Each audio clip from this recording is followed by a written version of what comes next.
Hello YouTube, it's Greg, and today I want to talk about levels and a little bit of data stuff that I found kind of interesting.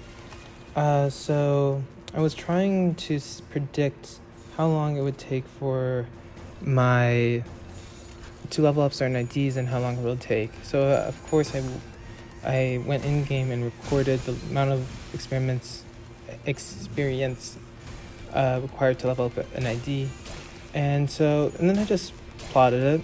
I'll show it on screen now, but well, not now because it's the middle fight, but next time. But like I found some an interesting trend really. But basically, as you can see from this graph, there's this like really nice curve, and like at the beginning, but then around level 30, it kind of just goes a little bit odd and weird, right? And so I was like, that's interesting. And I mean, like, I know a little bit of science, so it's like, okay, I might as well apply what I know, right?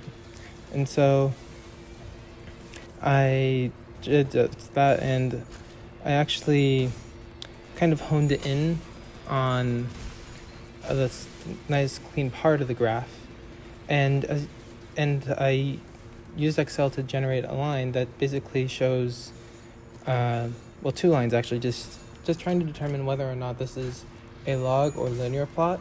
And as you can see, Excel actually suggests that a linear plot is better fitted than a log plot, which is like, it's very odd because if you zoom out, log plot fits much better.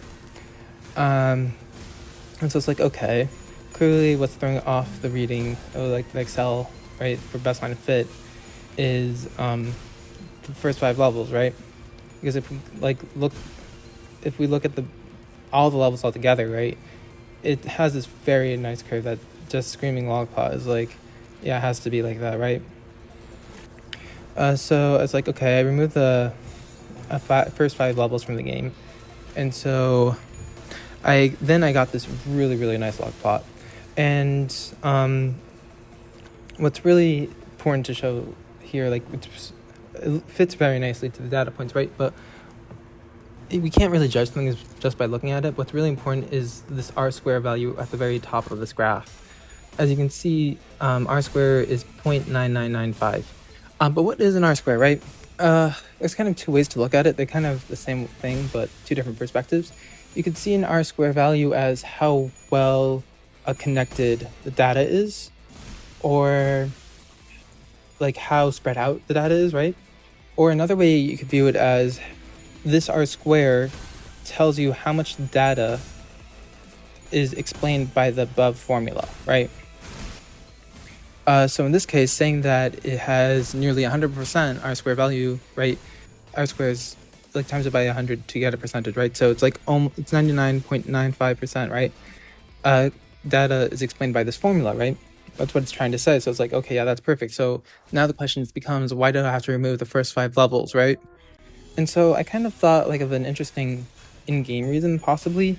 Like maybe the reasons why the first 5 levels were off was because like certain spinners were supposed to have level advantages. Like, for example, since Faust and Yisang are researchers and they're like in the lab all day, maybe they start off at like level 1. Meanwhile, like Heathcliff and Marisol start off at level 3 because they have some fighting experience. Meanwhile, Otis and Gregor are war veterans, so they start off at level 5. You know what I mean? So I felt like maybe that's what Limbus company and like Project Moon was trying to do at the very beginning, like pre-launch and stuff.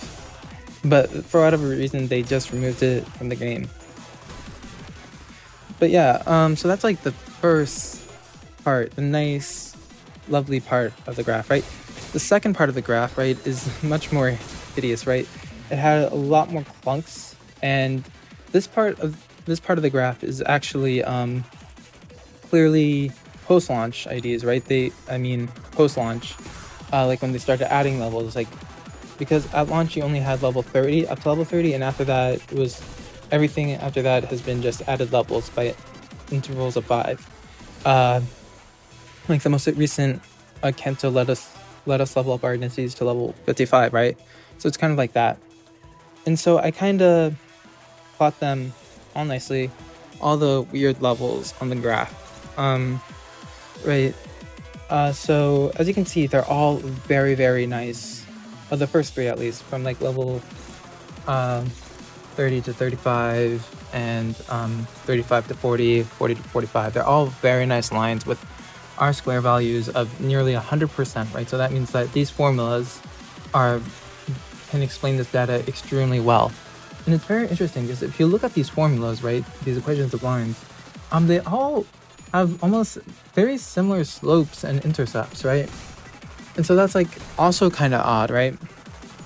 But anyways, the more interesting thing, I guess, is actually the linear part, right? Like these are the two most recent additions to the game in terms of levels, right? And so they're entirely linear.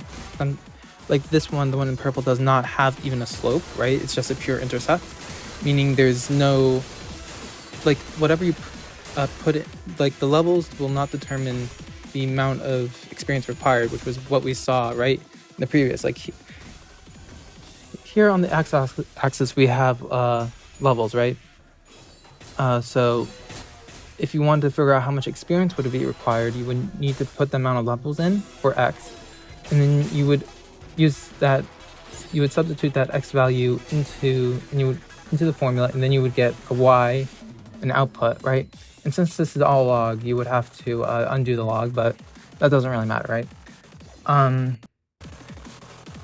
So considering that this, the last edition, level 50 to 55, does not even have a slope, means that they're kind of arbitrarily choosing the value, and which would also explain why, as you can see, it would actually require less experience to get to level 45, from like 44 to 45, than to go from 53 to 54, right? So that's like also very odd, right? But like it would explain it, like they're just like arbitrarily choosing the value that's required to level up. And we could also see that with our second latest edition, which was 45 to 50. As you can see, the slope is times 10 to the negative 14, which is basically non-existent, right? Like the intercept is 4. The slope is times 10 to the negative 14. Like a whole number versus a decimal, right? It's, you can't even, I don't even know how Excel picked up a slope from this, but anywho, what do I know? I'm just, I don't do this type of stuff, you know? But what's actually, like I said, what's actually quite more interesting is the first 3 extended levels. They all have very similar slopes and intercepts. So it's like, okay, so I plotted it, right? And lo and behold, there was a correlation between them. And there was another formula, right? But anyway, that formula doesn't really tell us anything. That r squared is also 99%, right? And it's like, okay, so clearly this was the first 3 post-launch level ups were not arbitrarily chosen. There was some sort of formula. But what all of this is actually screaming to me, like, is diffie-q, like differential equations, which is Calc 4 stuff. And I'm terrible at calculus, so I'm not gonna, I haven't even taken it yet. I'm taking it next fall, and I'm gonna cry a lot. But very touching, I know. I also want to make a certain prediction, because as we saw, right, like there's 2 sets of 3, right? There's the first 3 levels, added levels, which were all had very similar coefficients, slopes and intercepts, and we saw that they were correlated, right? And then we had 2 more additions, 2 most recent, which only have somewhat similar slopes, right? Not enough to do like statistics and whatever. And so when we get to Ryoshi's Kanto, right, and we get a third one, like a third added level, so like level 55 to 60, right, max level of E60, I actually think we will get a third resource to level up or to make our ID stronger. I also think this is interesting because they're building up Rodion, right? And like, you know, for trauma and like for character arc, you know, they're like really expanding on it, but they're not doing it for Gregor. So I think they kind of like want to push this new resource onto Rodion, and we'll try it with Rodion. That's what I think. Also think we could just try it with Ryoshu, but I'm not sure because like clearly the next Seed of Light is going to be just make one center or like your whole team extremely powerful, whereas our most previous one was just like make everyone average, make them all equal. So I can imagine like the opposite would be just total imbalance, right? As for what this possible resource could be, there was one YouTuber, so I'll put that thumbnail, who's actually suggested it would be Shi and Meng. And yeah, I could see how he could use his data to, agree with that.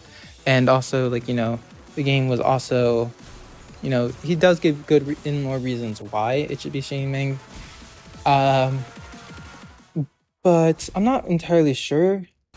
I would actually argue it would probably be Uptie 5 for Ego, because that has been confirmed. Uptie 5 for Ego, but not IDs in a live stream. So I would argue that maybe what's actually going to happen here is that we're going to get a third resource required for uptying your Ego to level 5.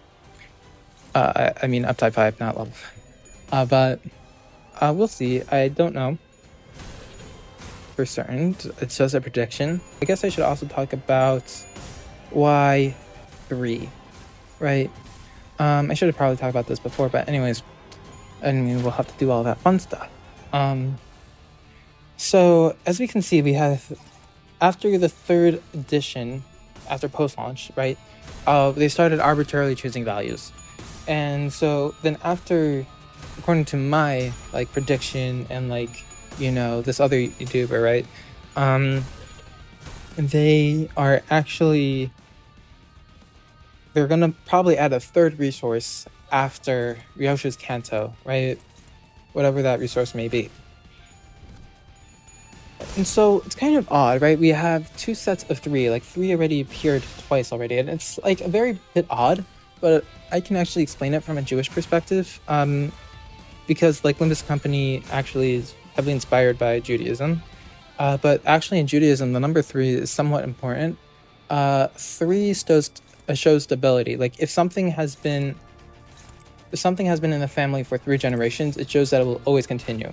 For example, in Judaism, if you have 3 generations of righteous people, they would say that the next son will be righteous, which is like I don't like it, but it's trying to set a trend, right? It's saying what it's actually trying to say. The commentary on Judaism, when they spot the number 3 and explain it, what they're trying to say is after 3 you have a trend and you have stability, right? And so they're actually like just trying to say there is stability and predictions, right? Like I honestly think we're gonna see something much more drastic, something like Shi and Meng after our 3rd interval of Kanto after Ryoshu, which I think is going to be right before Faust, I don't recall. So that's why the number 3 is important. I'm only commenting on this because I do think there will be something. That's why I think that we can steadily predict that something will be added after or during Ryoshu's Kanto, because it's a Jewish thing and I'm Jewish, and Project Moon is heavily inspired by Judaism. So that's why I think we could definitely say something is going to happen after 3, like in Ryoshu's Kanto or whatever. But that's about it. As for what it actually is, it could be anything. I honestly think it's just going to be Uptie 5 Ego resource. Instead of like just Thread Spin and Ego Shards, you're going to probably need, I don't know, Angst. What do I know? But we'll see. And like I said, it's probably just going to be tied to Rodion or Rodia. But we'll see. That's the future. And enjoy the rest of the video. This is Red Eyes Ryoshu Solo MD5 hard. No, MD6 hard. But I I took it from multiple different attempts, mainly because it was taking way too long to actually do the solo properly. Eventually I could have done it, but like I got to the last boss, and it's like it was a boss you can't solo. It was the first antagonist in Yiseng's Intervallo, the one that was also in the League of Nine. I forgot her name. Dongbek, I think. No, it's not that. But you can't solo her because she has this status where she inflicts people with golden apples, and like once you get 5, you get staggered, and then it's just game over because she has an insta kill. And so I couldn't really solo her because I would only have 1 coin, then clash with 1 ability, and her other 2 abilities would inflict like 6 golden apples, and then poof, insta kill next turn. So I couldn't really solo it, which was unfortunate. And I was like, you know what, I'm not gonna redo all of this again, because at that point it was already, gosh, I think my 6th attempt at a Ryoshu solo, MD6 solo. Yeah, Ryoshu, even though she's very well rounded, it means she does nothing well. She doesn't have exceptional damage, she doesn't have exceptional healing, she doesn't have exceptional speed, she doesn't have exceptional defense. It also means that she can only like address average things in MD hard, right? Which nothing is average there. So yeah, it was difficult. I remember I got so close to one. I was on the last floor. It was a tremor, right? It was time killing a distortion, right? I was so close, but I couldn't defeat the mobs. Like in this hard run, the mobs were far more challenging than any of the bosses. Like, my god, that was so luck dependent. Like, also, like, one time I accidentally chose a bleed packet. And I was thinking to myself, like, aren't you supposed to not choose bleed when you're doing a solo run? Because, bleed just racks up. And I thought this the second after I pulled the whole packet down. I was like, damn it. And I had to restart because, yeah, I didn't even get Jin.